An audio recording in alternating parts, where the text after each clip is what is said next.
So we've got our front end, we've got our back end. They both consist of lots of different languages that are creating these two things. But how do they communicate? How do we get all of this in combination to a visual thing that we see? So we'll take a quick venture into the internet. And again, this is pretty clearly oversimplified. This is the 10,000-foot view. People spend like their entire careers getting like PhDs in things that we are just like glossing over. So this is a very high level, and the internet basically is the largest machine on Earth. So it's this huge thing that we rely on every day, but it's technically just all one thing. I like to think of it as like there's like a colony of quaking aspens, I think in like Utah, and somebody learned recently that all of their roots are connected, and that it's actually just one organism. And they're all related, and it's like it spans this like acres, and I think that's really, I mean, it's really amazing. And I kind of think that the internet's sort of like that, where we see the individual trees all over the place, but we don't really like always consider the fact that they're all connected. A computer is on the internet because it's connected to other computers, and so it's on that tree of life, and that's what makes it so powerful, is that it is all connected. But basically they're just tubes. They're tubes that connect us all over the world.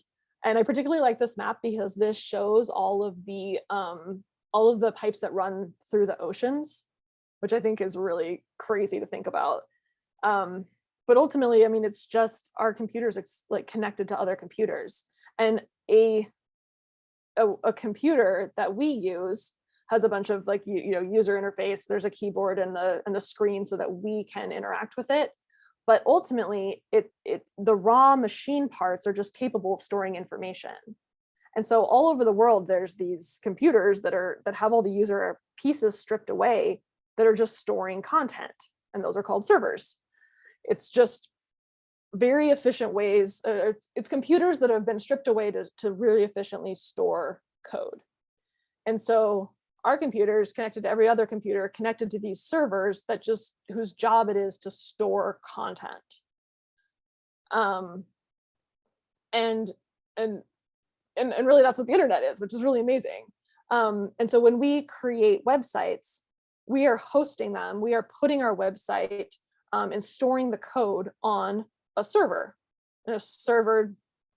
that connects to the internet. And so you can make requests to all of these different servers that store content and then get it back. And they just travel along these little tubes. So this is just another little side note, but this little machine is the thing that lays the cables on the ocean ground, which I just think is adorable.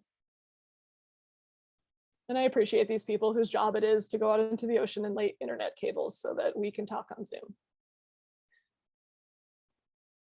But basically, these requests and responses are the thing that make the internet.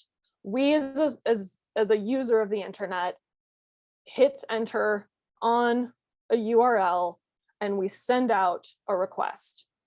And it goes to the place where that code is stored and then returns with the content, and that populates our screen. And this happens so many times and so incredibly quickly that if it doesn't happen quickly, users will leave. Like nobody waits more than, it's like 3 seconds for a web page to load. I think it's more than half. Yeah, like 57% of people will not wait for a site to load.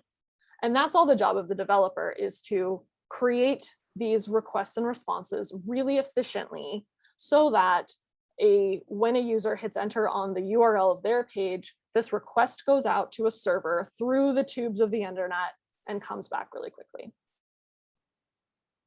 So to dig in just a little bit deeper to this request response cycle, it breaks down just a little bit further and into 2 parts for each request response. So the request part is me hitting enter on a URL, and where it goes depends on the location of the server where that information is stored. And the location of the server is wrapped up in the URL. And so that URL that we have in the search bar determines or knows where that code is stored. And so there's many processes of translating that into a machine readable way of designating that address of the code. But what also goes out is an action. What type of request are you making? And that determines the type of information you get back. So it hits the server and then it sends content back. And what we get back is a status code just saying, how did this request and response go? And then we also get payload.